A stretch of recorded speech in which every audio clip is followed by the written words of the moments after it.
നമസ്കാരം. കേരളത്തിലെ പ്രമുഖ മാധ്യമങ്ങളിലെ ഫേസ്ബുക്ക് പേജുകളിൽ നിന്ന് വാർത്തകൾ കൂട്ടത്തോടെ അപ്രത്യക്ഷമാകുന്നു. ഭരണകൂടത്തിനെതിരെ വരുന്ന വിമർശനങ്ങൾ സോഷ്യൽ മീഡിയയിൽ നിന്നും ഡിജിറ്റലായി തുടച്ചു നീക്കപ്പെടുകയാണോ? മാധ്യമ സ്വാതന്ത്ര്യത്തിനുമേൽ കരുനിഴൽ വീഴ്ത്തുന്ന ഈ മെറ്റാ വിലക്കിന് പിന്നിലെ അദൃശ്യ ശക്തി ആരുടേതാണ്? മുൻ ആരോഗ്യവകുപ്പ് മന്ത്രി വീണ ജോർജ് ഉന്നയിച്ച ആരോപണങ്ങളും അതിന് മുഖ്യമന്ത്രി വി ഡി സതീശൻ നൽകിയ മറുപടിയും ഒക്കെ ഉയർത്തുന്നത് വലിയ ചോദ്യങ്ങളാണ്. കഴിഞ്ഞ കുറച്ച് ദിവസങ്ങളായി കേരളത്തിലെ ചില പ്രമുഖ മാധ്യമങ്ങളുടെയും രാഷ്ട്രീയ നിരീക്ഷകരുടെയും ഫേസ്ബുക്ക് പോസ്റ്റുകൾ ഇന്ത്യയിലെ ഉപഭോക്താക്കൾക്ക് ലഭ്യമാകാത്ത തരത്തിൽ ബ്ലോക്ക് ചെയ്യപ്പെടുകയാണ്.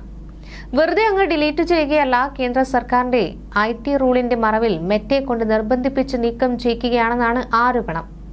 കൈരളി ന്യൂസിന്റെ ഔദ്യോഗിക പേജിൽ വന്ന വാർത്താ കാർഡുകളും ചില ഇടതുപക്ഷ അനുകൂല പ്രൊഫൈലുകളിലെ പോസ്റ്റുകളുമാണ് പ്രധാനമായും ഇങ്ങനെ നീക്കപ്പെട്ടിരിക്കുന്നത്. ഇതിനെതിരെയാണ് രാഷ്ട്രീയ കേന്ദ്രങ്ങളിൽ നിന്നും ചില പ്രതികരണങ്ങളൊക്കെ ഉയർന്നത്. ഈ സംഭവത്തിൽ പ്രതികരണവുമായി മുൻ മന്ത്രി വീണ ജോർജ് രംഗത്തെത്തിയിരുന്നു. മുഖ്യമന്ത്രിയുടെ ഓഫീസിൽ നിന്ന് നേരിട്ട് വിളിച്ചാണ് മാധ്യമങ്ങളോട് വാർത്തകൾ പിൻവലിക്കാൻ ആവശ്യപ്പെടുന്നതെന്നും സ്തുതിപാഠകരല്ലാത്ത മാധ്യമപ്രവർത്തകർക്ക് മേൽ അതിഭീകരമായ സമ്മർദ്ദമാണ് ചെലുത്തുന്നതെന്നും ഒരു മുതിർന്ന മാധ്യമപ്രവർത്തകനെ ഉദ്ധരിച്ചുകൊണ്ട് അവർ ഫേസ്ബുക്കിൽ കുറിച്ചു. ഈ സമ്മർദ്ദം വിജയിക്കാതെ വന്നപ്പോഴാണ് ഇപ്പോൾ സാങ്കേതിക വിദ്യയെ കൂട്ടുപിടിച്ച് മെറ്റ വഴി വാർത്തകളെ കൊല്ലുന്നതെന്നും ഒരു വാർത്ത ഇല്ലാതാക്കാൻ ശ്രമിച്ചാൽ ആ വാർത്ത 10,000 ഉറക്കെ വിളിച്ചു പറയുമെന്നും അവർ ചൂണ്ടിക്കാണിക്കുന്നത്.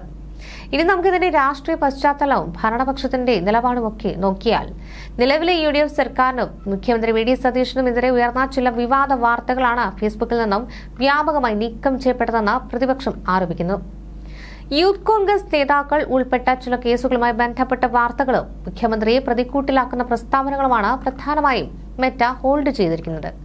എന്നാൽ ഈ ആരോപണങ്ങളെ പൂർണ്ണമായും നിഷേധിച്ചുകൊണ്ട് മുഖ്യമന്ത്രി വി ഡി സതീശൻ രംഗത്ത് വന്നിട്ടുണ്ട്. താനോ തന്റെ ഓഫീസോ ഇത്തരത്തിൽ ഒരു വാർത്തയും നീക്കം ചെയ്യാൻ മെറ്റയോട് ആവശ്യപ്പെട്ടിട്ടില്ല എന്നാണ് അദ്ദേഹത്തിന്റെ വാദം. മാത്രമല്ല, ഭരണപക്ഷത്തെ അനുകൂലിക്കുന്ന പോസ്റ്റുകൾ പോലും ഫേസ്ബുക്ക് നീക്കുന്നുണ്ടെന്നും ഇതിനെതിരെ മാധ്യമങ്ങൾ മെറ്റയ്ക്ക് പരാതി നൽകിയാൽ സർക്കാർ ഒപ്പം നിൽക്കുമെന്നും അദ്ദേഹം വ്യക്തമാക്കുന്നു. അതുകൊണ്ട് തന്നെ ഇതിന് പിന്നിൽ ഒരു രാഷ്ട്രീയ അജണ്ട മാത്രമാണോ അതോ സാങ്കേതികപരമായി മറ്റെന്തെങ്കിലും കാരണങ്ങളുണ്ടോ എന്ന് കൃത്യമായി പരിശോധിക്കേണ്ടതുണ്ട്.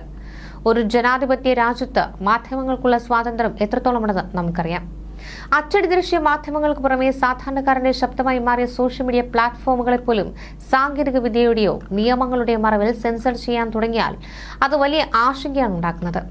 ഏതെങ്കിലും ഒരു പ്രത്യേക കക്ഷിക്കെതിരെയുള്ള വാർത്തകൾ മാത്രമല്ല, ജനങ്ങളിലേക്ക് എത്തേണ്ട വിവരങ്ങൾ തടസ്സപ്പെടുത്തുന്നത് ജനാധിപത്യത്തിന് നല്ലതല്ല. കേന്ദ്ര സംസ്ഥാന സർക്കാരുകളുടെ ഡിജിറ്റൽ നയങ്ങളും ഇതിൽ എത്രത്തോളം സ്വാധീനം ചെലുത്തുന്നുണ്ടെന്നതും ചർച്ച ചെയ്യപ്പെടേണ്ട വിഷയമാണ്. ഇത് വെറും ഒരു രാഷ്ട്രീയക്കാരന്റെ ഫേസ്ബുക്ക് പോസ്റ്റിന്റെയോ അല്ലെങ്കിൽ ഏതെങ്കിലും ഒരു ചാനലിന്റെ വാർത്ത മുഖ്യത്തിന്റെയോ മാത്രം പ്രശ്നമല്ല. ഇത് നമ്മുടെ ഓരോരുത്തരുടെയും ചിന്താ സ്വാതന്ത്ര്യത്തിനുമേൽ വീഴുന്ന വലിയൊരു കരുനിഴലാണ്. ഇന്ന് ഭരണകൂടത്തിന് ഇഷ്ടപ്പെടാത്ത വാർത്തകൾ അവർ സാങ്കേതിക വിദ്യയുടെ മറവിൽ ഇല്ലാതാക്കുമ്പോൾ നാളെ നമ്മൾ പറയുന്ന സത്യങ്ങളും നമ്മൾ ചോദിക്കുന്ന ചോദ്യങ്ങളും ഡിജിറ്റൽ ലോകത്ത് നിന്ന് ഇതുപോലെ അപ്രത്യക്ഷമാകും. ഒരു ജനാധിപത്യ സമൂഹത്തിൽ വിയോജിക്കാനുള്ള അവകാശമാണ് ഏറ്റവും വലുത്. ആ വായ്മൂടിക്കെട്ടലുകൾക്ക് സാങ്കേതിക വിദ്യ കൂട്ടുനിൽക്കുന്നുവെന്നത് ഏതൊരു സാധാരണക്കാരനെയും ഭയപ്പെടുത്തുന്ന ഒന്നാണ്.